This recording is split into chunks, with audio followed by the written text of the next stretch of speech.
우리 삶의 시작을 떼어서 이렇게 올려드립니다. 주님, 이 시간 우리와 만나주시고 말씀 가운데 함께 하셔서 이 말씀이 우리의 삶을 주장하게 해 주시옵소서. 우리가 주님께서 허락하시는 푸른 초장과 실만한 물가로 인도됨을 믿습니다.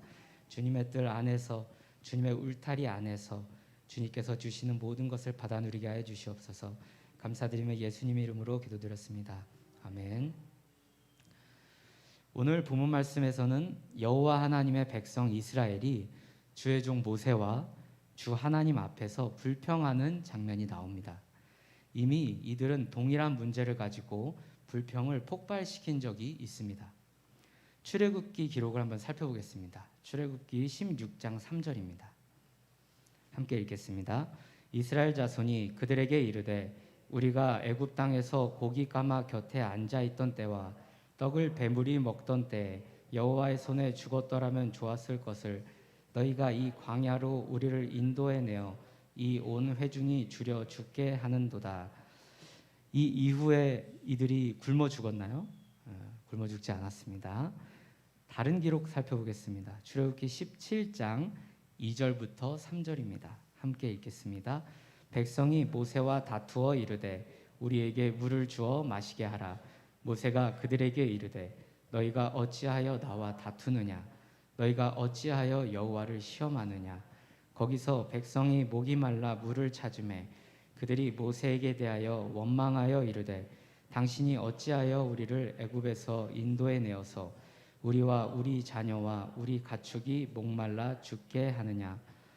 이들이 이후에 목말라 죽었나요? 네, 목말라 죽지 않았습니다. 자, 이들이 불평을 하는 내용이 이와 같습니다.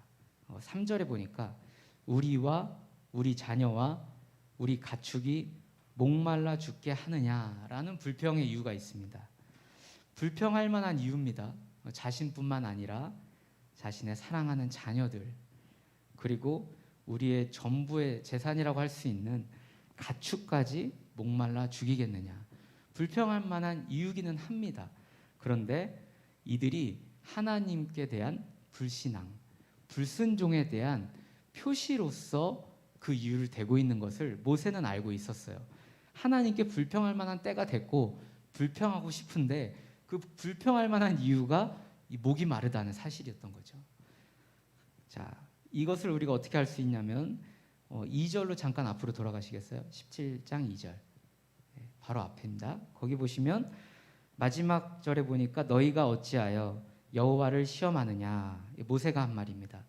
이 사람들의 말하는 진실과 의도가 무엇인지 모세, 하나님의 종은 정확하게 알고 있습니다. 이것은 바로 하나님께 대한 불신앙, 하나님을 믿지 못하는 것, 그것을 이들이 핑계하여서 불평하고 있다. 이렇게 보면 되겠습니다. 이것은 이스라엘 백성이 함께 하시고 인도하시는 주 하나님에 대한 불신앙을 이렇게 표출하는 것인데요. 이것은 우리의 삶 가운데서도 언제나 일어날 수 있는 아주 쉬운 일입니다. 우리가 하나님 앞에 여러 가지 이유로 불평하고 또는 분노하고 하나님께 막 협박할 때도 있어요. 하나님과 많이 친하신 분들은 하나님 막 협박도 해요.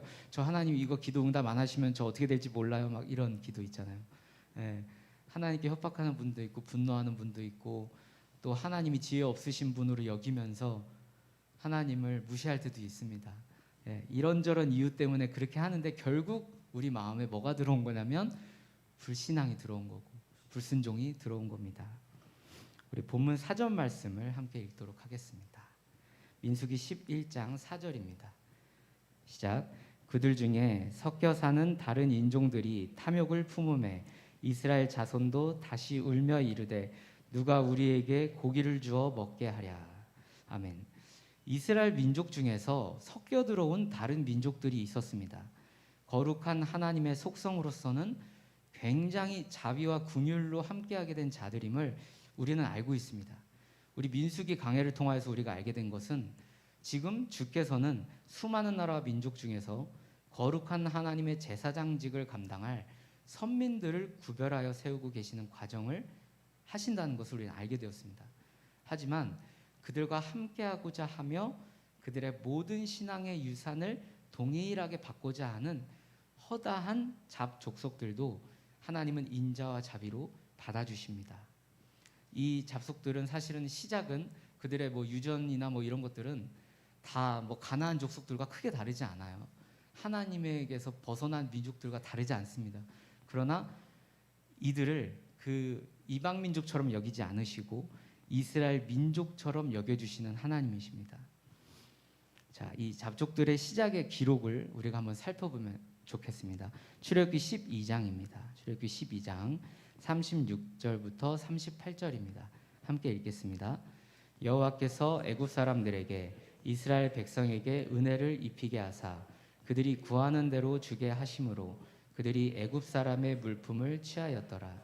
이스라엘 자손이 라암셋을 떠나서 숫곳에 이르니 유아 외에 보행하는 장정이 60만 가량이요 수많은 잡족과 양과 소와 심이 많은 가축이 그들과 함께 하였으며. 아멘.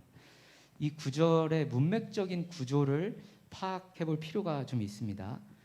먼저 이 문맥의 중심 메시지는 이스라엘 민족이 애굽 사람들에게서 은혜를 입게 하였다라는 메시지입니다.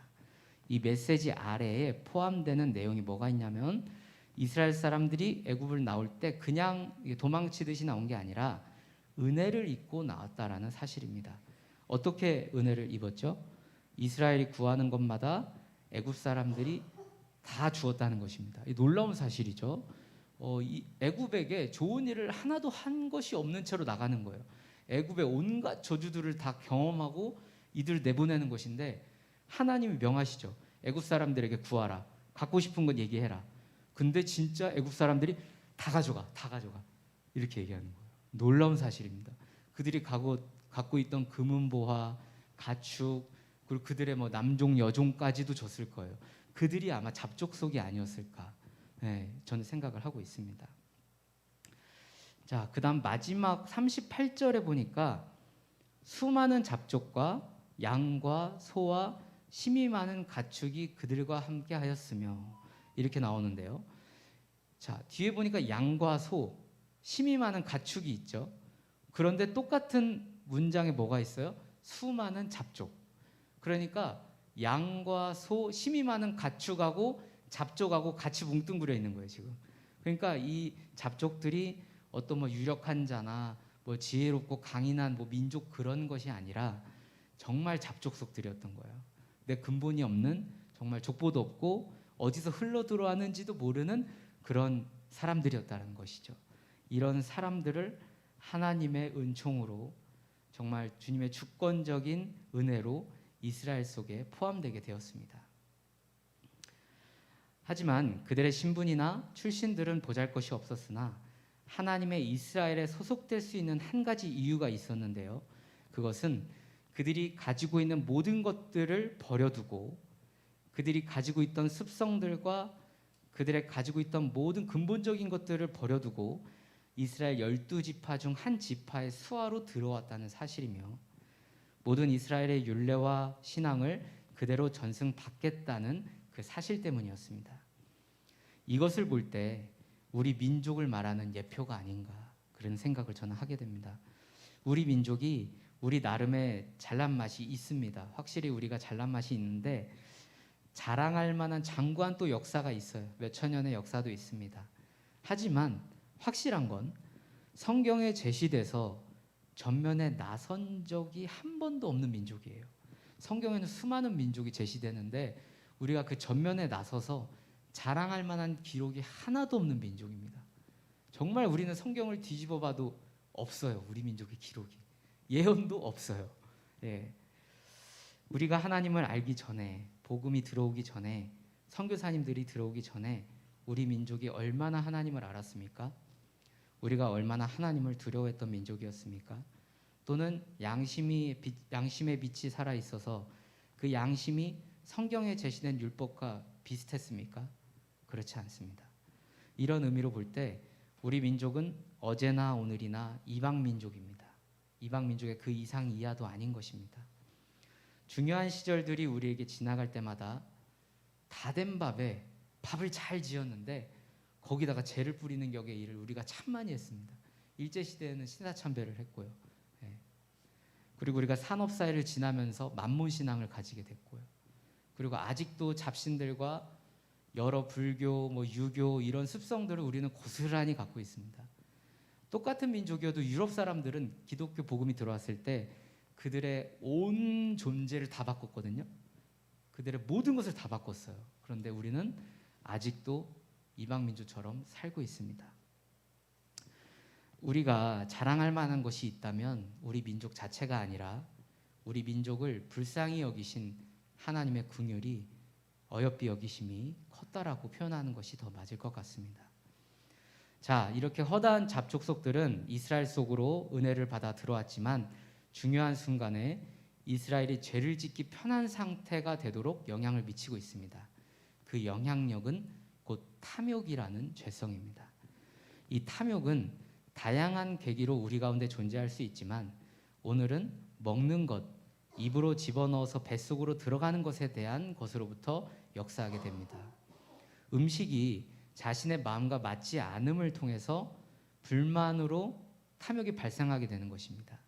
사실 하나님이 주로 주신 음식물이 만나라는 것이 있었는데요. 이 만나라는 것은 영양학적으로 뛰어난 것임은 우리가 당연히 알 수 있습니다. 왜냐하면 하나님이 직접 주신 거잖아요. 이 땅의 소산물이 아니고 사람의 노력으로 얻어진 것이 아니라 주 여호와께서 직접 설계하시고 만들어서 내려주신 하늘의 양식입니다. 이것의 맛과 영양이 하나님 보시기에 완전하리라고 우리는 당연히 상상할 수 있겠습니다. 그러나 이들은 고된 순례의 길에서 더 감칠맛 나는 것을 원했습니다. 입과 위장에 기름칠이 될 만한 더 맛있고 육신을 일으켜 세울 만한 보양식을 찾았습니다. 바로 고기와 열성 향신료 역할을 하는 부추와 마늘 같은 채소, 그리고 갈증을 줄이는 방류 과채들, 즉 멜론이나 수박 같은 것들이었습니다.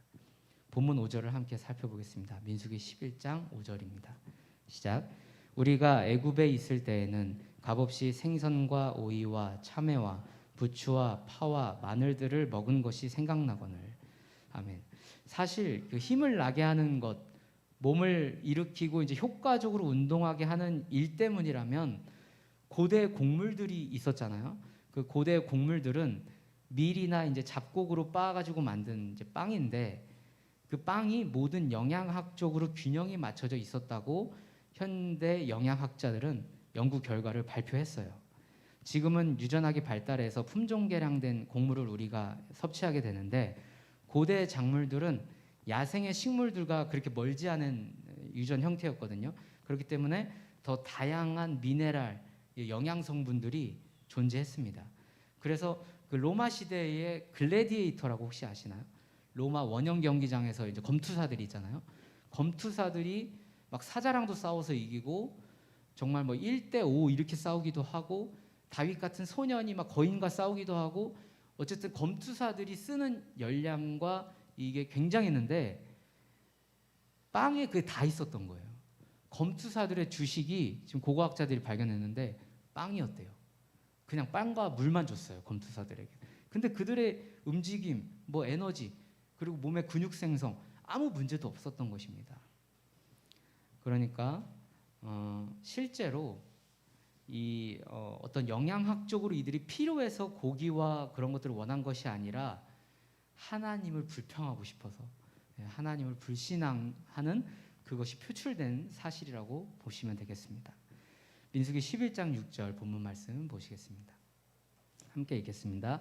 이제는 우리의 기력이 다하여 이 만나 외에는 보이는 것이 아무것도 없다 하니, 여기서 우리의 기력이 다하여라는 표현은 문자적으로 번역할 때 이렇게도 번역이 될 수 있습니다. 우리의 목구멍이 메말라 있다, 이렇게 번역할 수도 있습니다. 목구멍이 메마르실 때 어때요? 뭔가 기름칠이 필요하지 않으세요? 그래서 삼겹살 가끔 드시잖아요. 목에 기름칠이 필요한데 즉 목에 기름칠이 필요하다라는 뜻이라고 보면 되겠고, 내가 목구멍이 메말랐는데 만나밖에 먹을 것이 보이지 않는다. 그러니까 어떻게 돼요? 입맛을 다 잃어버린 것이죠. 만나가 이제는 역겨운 거예요. 만나 보기만 해도 마음에 힘이 없어지는 거예요. 그런 상황이 이들의 상황이었습니다. 그들의 말에서 느껴지듯이 이들은 영양학적으로 다른 음식들이 필요했던 것보다 그들의 순간의 어떤 미각의 쾌락을 느끼고 싶었던 것이고, 그것이 넘쳐서 탐욕이라는 죄로 넘어가 버린 것입니다. 죄의 열매를 맺고 결국 하나님과 주의 종 모세에 대한 원망으로 이어지고, 이들은 죽겠다고 아우성을 치기 시작합니다. 고기 못 먹였다고 죽겠대요. 그런데 하나님이 내리시는 만나는 어떠했을까요? 본문 7절 9절에서 상세히 나와 있습니다. 7절 읽겠습니다. 만나는 가시와 같고 모양은 진주와 같은 것이라. 백성이 두루 다니며 그것을 거두어 맷돌에 갈기도 하며 절구에 찢기도 하고 가마에 삶기도 하여 과자를 만들었으니 그 맛이 기름 섞은 과자 맛 같았더라.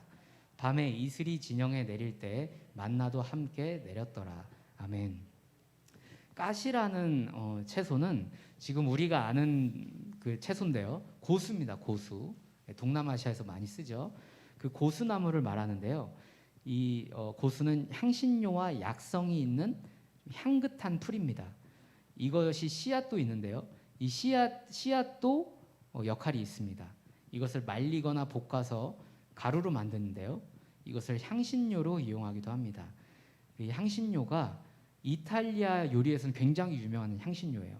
코리앤더라고 부릅니다. 네이버에 찾으시면 쇼핑하실 수도 있는데, 코리앤더라는 향신료가 유럽과 서아시아, 동남아시아까지 두루 쓰는 귀한 향신료입니다. 이것은 당뇨와 비만 예방에 사용하기도 합니다. 만나의 모양과 효능은 당연히 그것과 닮아 있었을 것입니다. 그러니까 하나님께서는 완전한 식품을 주신 거예요. 또한 만나는 진주나 고무나무 흰 수지 있죠. 나무에서 나오는 진을 이제 모아다가 이제 굳히면은 고무처럼 질긴 그런 수지가 만들어지는데, 흰 수지가 있었대요. 그 당시에 나오는 흰 수지를 부돌라라고 얘기하는데, 여기서 나오는 진주가 바다에서 나오는 진주라고 얘기하는 학자도 있고 부돌라라고 얘기하는 학자가 있어요. 그러니까 빛깔은 똑같아요. 진주가 하얗면서 오묘한 광채가 나잖아요. 그런 것처럼 이 부돌라, 이 나무 수액도 흰 색깔로 약간의 그 광채가 나는 그런 빛깔입니다. 그러니까 만나가 어떻게 생긴 거냐면 작은 콩인데 좀 길쭉한 모양이고, 그리고 빛깔은 진주 빛깔이 나는 거예요. 그게 만나라고 보시면 되겠습니다. 이것의 맛은 어떤 거냐면 요리했을 때 빻아가지고 또는 삶거나 이렇게 했을 때는 기름 섞은 과자 맛이었고, 그냥 생으로 먹으면 달짝지근한 과자 맛이었어요. 꽤 맛있는 음식이었을 거라고 생각이 됩니다. 이렇게 보면 영양과 맛을 한 번에 챙기신 하나님의 능력이 놀랍지 않습니까? 그러나 이 완벽해 보였던 하늘에서 내린 생명의 양식도 완전한 것은 아니었습니다. 이제 우리에게는 더 좋은 양식을 보여주셨습니다. 요한복음 6장 31절부터 32절 말씀 함께 읽겠습니다. 기록된 바 하늘에서 그들에게 떡을 주어 먹게 하였다 함과 같이 우리 조상들은 광야에서 만나를 먹었나이다. 예수께서 이르시되 내가 진실로 진실로 너희에게 이르노니 모세가 너희에게 하늘로부터 떡을 준 것이 아니라 내 아버지께서 너희에게 하늘로부터 참 떡을 주시나니. 아멘. 요한복음 6장 35절도 읽겠습니다. 예수께서 이르시되 나는 생명의 떡이니 내게 오는 자는 결코 줄이지 아니할 터이요 나를 믿는 자는 영원히 목마르지 아니하리라. 아멘. 이 생명의 떡을 예수 그리스도께서도 하나님께 받아 누리셨어요. 그래서 40일 금식 기도를 감당하신 것입니다. 마지막으로 이 하나님의 뜻, 예수님을 통한 하나님의 뜻이 무엇인지 살펴보겠습니다. 요한복음 6장 40절입니다. 내 아버지의 뜻은 아들을 보고 믿는 자마다 영생을 얻는 이것이니 마지막 날에 내가 이를 다시 살리리라 하시니라. 아멘. 하나님의 뜻이 예수 그리스도께 있었고, 예수 그리스도를 믿는 자는 결국 영생을 얻게 되는데, 그것이 무엇이냐면 우리의 이 시대에는 마지막 날에 내가 다시 살리리라, 그 약속입니다. 하나님께서 내가 죽든지 살든지 영원한 생명으로 이끄는 그 부활을 허락하신 줄로 믿고 오늘을 살아가시는 여러분 되기를 축복합니다. 말씀을 마쳤습니다. 우리 주기도문 하심으로 모든 모임 마치겠습니다. 하늘에 계신 우리 아버지여, 이름이 거룩히 여김을 받으시오며 나라에 임하옵시며 뜻이 하늘에서 이룬 것 같이 땅에서도 이루어지이다. 오늘날 우리에게 일용할 양식을 주옵시고 우리가 우리에게 죄 지은 자를 사하여 준 것 같이 우리 죄를 사하여 주옵시고 우리를 시험에 들게 하지 마옵시고 다만 악에서 구하소서. 나라와 권세와 영광이 아버지께 영원히 있사옵나이다. 아멘. 우리 목소리로 통성기도 하실 때에 먼저는 담임 목사님의 영혼육의 강건함을